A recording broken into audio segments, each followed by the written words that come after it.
feel like with frontal lobe development, there's this pivotal shift in your life where you feel like everything's falling apart, but in actuality, it's all just kind of coming together. And there are so many revelations going on about your life currently that you might not be able to handle now, but will probably make sense 4 or 5 years in the future. So this is gonna be a video about when my frontal lobe developed. Welcome to my channel.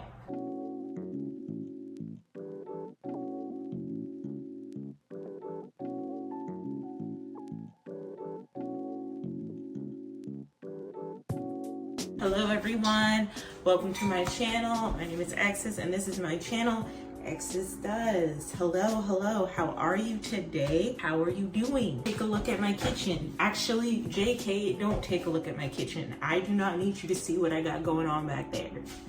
All right, that's a pretty nice knife set back there, okay? Like, I don't know, some people might feel a way about it. But anyway, I have been on a roll, super consistent, very excited about it. I just spent like the first intro of this video cleaning my water bottle. But the rest of this video is gonna be me putting ice in, just filling it up. So yeah, that I take you behind the scenes of the main star of the video. Y'all think it's the plushies, but really it's actually the water bottle. But anyway, today I feel like talking about the times I felt like my frontal lobe developed and what those times look like to me and what they meant to me then versus what they mean to me like right now. I want to kind of explore, signs to look out for and just have this conversation about like whether you guys feel the same way, if you felt like your brain fully developed when you realized that these similar instances happened in your life also. So when everybody talks about frontal lobe development, I feel like they always want to have a conversation on the maturity or how mature you have become as a person. And I, for one, agree that is true. But I also feel like it is a shift in your life that is very, very prominent that you might not know how to receive when it's happening. But in the future, you will love yourself that much more for doing what you did. I would say one of the biggest pivotal shifts I had where front of my head was like connecting is when I was 26 years old and I sat with myself. One of the first things that happened when I realized like, okay girl, what the are you doing with your life, is I had to really sit and do a reset about the type of friends that I was around. I will say that all the friends who have stuck it out with me right now, or the friends that I have communicated with thus far, for example, I'm going to one of my friends' baby showers this Sunday that I'm very excited about because they are having a baby, yay. Those types of friends, I already knew from the jump that we were probably going to be friends for a very, very long time. Even if we have our disconnects, even if we have some sort of conflict, I knew that those kind of friends would be around me for a while. My other friend who had gotten married a couple weeks ago that I talked about here on YouTube, yeah, that was going to be a friend I knew I was going to have around for a significant part of my life as well.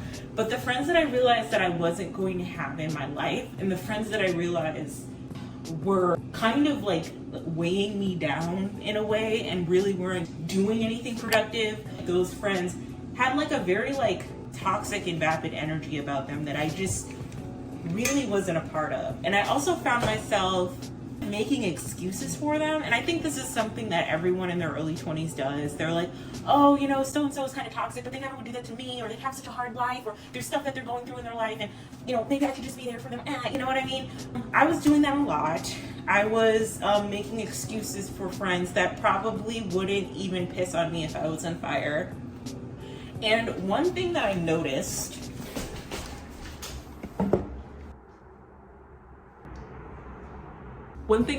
about those friends is that there is always some sort of chaos going in their life. Like they never have their shit together. They're always falling out with somebody. They're always never really holding themselves accountable for the mistakes that they make. They're constantly getting themselves into the same mistakes that they've done before. And when I realized that those people were really negatively impacting my life and they were no longer bringing me joy, that's when I like sat with myself. The development happened and I was like, girl, what the f are you doing?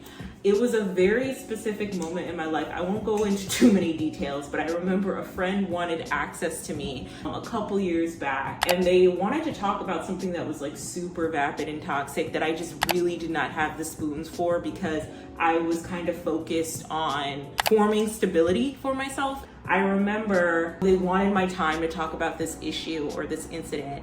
And I remember just being like so emotionally drained from the incident that like halfway through the conversation we had, and this was in passing, like this was a friend that lived like close by me, and this was kind of in passing, where we met at a grocery store and we talked for a few minutes, and they were telling me like their whole life story, everything that was going on with their life. It seemed very, very toxic. It seemed very vapid. It was all about like yet another friend falling out with them. And at this point in my life, I realized, okay, there are so many people that you fall out of friendships with. At one point, do you ever look at yourself and realize if you're the problem? And I remember thinking, oh my God, I have to study. I have to, work on this project. I don't have time for this. And immediately I was like, you know what? I do not have the mental space or the mental energy for this. I'm going to have to go. Like, I'm going to have to leave.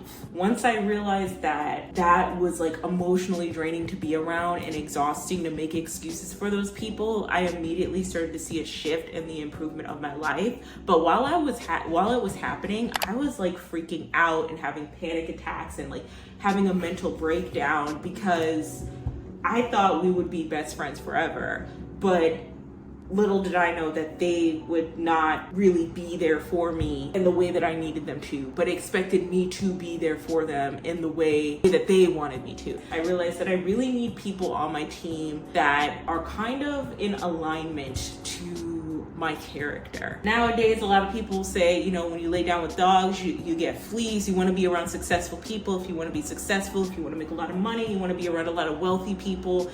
That is true, but also just because someone's successful does not mean that their character on the inside is sweet or endearing. And you might be blinded by the glitz and glam of them being like super wealthy or, well off, to kind of excuse some of the blatantly rude behaviors they have. And I would like to say that one of the things I learned about dropping some friends and realizing that not everyone is going to be in community with me as I progress on my life. The alignment I'm looking for isn't so much success and wealth as much as it's like good character. And I value friends who have really sweet, kind character and have really sweet energy about them. I don't really like to be around people who are just negative all the time or are just focused and like relish in negative shit that happens or gossip or whatever. I feel like friendship has a lot to do with the place you are in your life mentally, and sometimes the reflection that you have on the friends that you are around are kind of like a reflection of kind of where you are in your life. And it is incredibly important to make sure that you're checking in with yourself, to make sure that the friends that are in your orbit are the ones that are on your side and are willing to uplift you, not the ones that are like, not happy for you or not supportive of you. I know a lot of people like to sit and talk about the idea of checking in with your friends. And it's a very interesting concept, because I do believe if you want to develop a strong community, you should check in with your friends. But I also think that in order to expect friends to check in with you, you also have to check in with them and be supportive of them.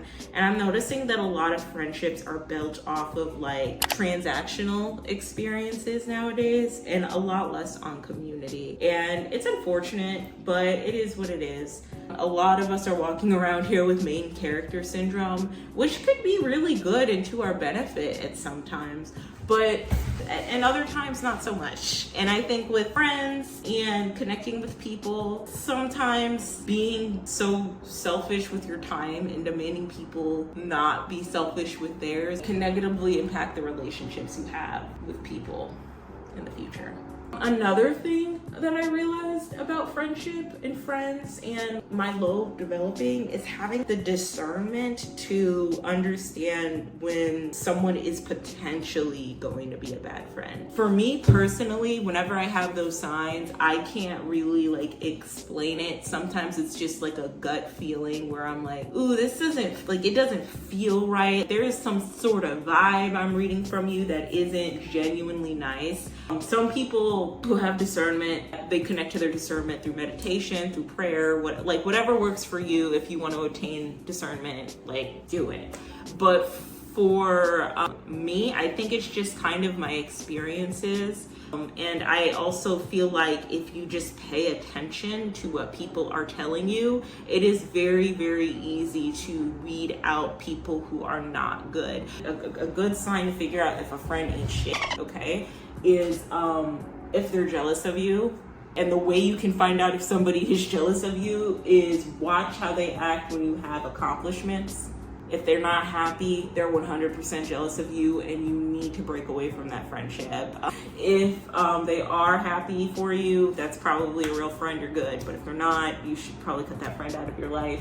Oh, and if they have nothing to say, if they're not even positive or anything, or don't have anything happy to say about the accomplishments you have, that's probably also not a friend either. But just reading body language and seeing how they react in certain situations. If they're talking about another person to you, they're probably going to be talking about you to other people, you know?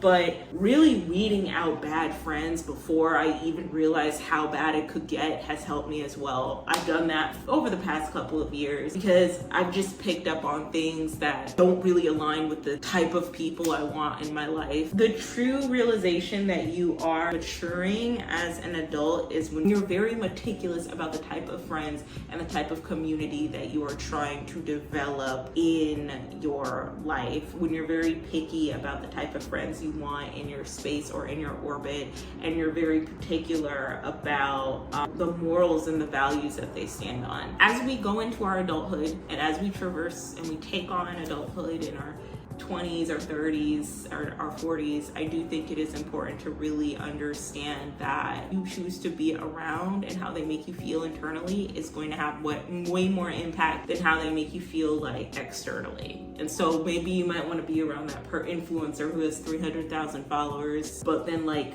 you get to know them and they're like shitty. Maybe you don't want to be around that person like that, you know what I mean?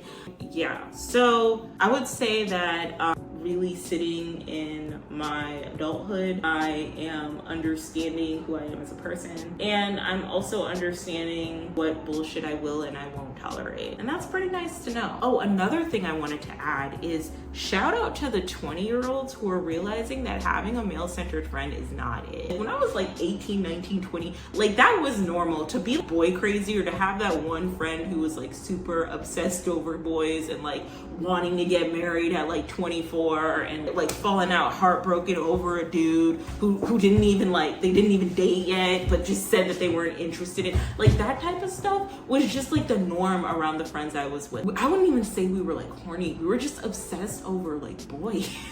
And I'm so glad that the girlies in like their 20s are realizing like, no, I'm not gonna be the type of friend to sit up here and be your venting buddy about a dude that we damn near told you was his shit. Like, I'm not gonna do that. I think that's healthy. I also do think that if your friend is going through a bad breakup, you probably should be there for them. You shouldn't just be like, well, just get over it, you'll be fine. Like, no, you should probably be there for your girlfriend.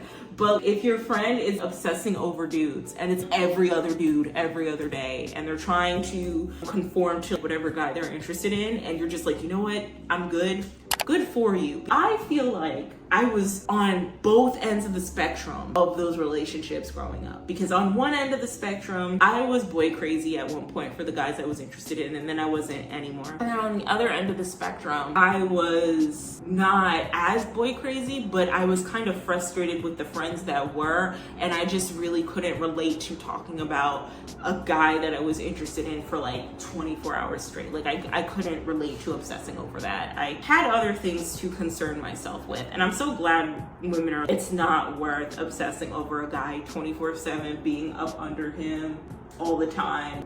sometimes it's okay to have boundaries. And I love that. I love that. And I love that they're not taking shit from girls who do that type of stuff, because it is kind of annoying.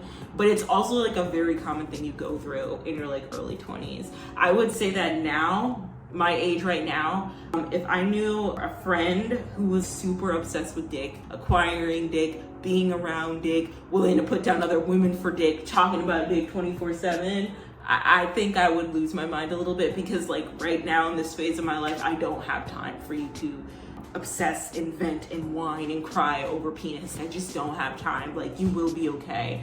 Again, if it's a long relationship, let's work it out, sister, because that's really tough. But yeah, I think that's it. Hopefully I was making sense in this video. I feel like I was kind of all over the place, but yeah, I just felt like talking about friends and connections I've made with people in the past and how I'm doing with those connections. And I would say that the friends I have now, I love them dearly. And the friends that I no longer have, it's fine. It's not that big of a deal. It's just we just don't hang out like that anymore. And I'm okay with that. And I feel like the community that I have in my life is really dictating the type of people that I am comfortable with pouring into, and who I know aren't going to take advantage of me or my energy or my vibes. So yeah, I think that's it. Let me know in the comments what was a moment in your life when you realized that your frontal lobe was developing. As always, don't forget to drink water. Have a great rest of your day. Bye.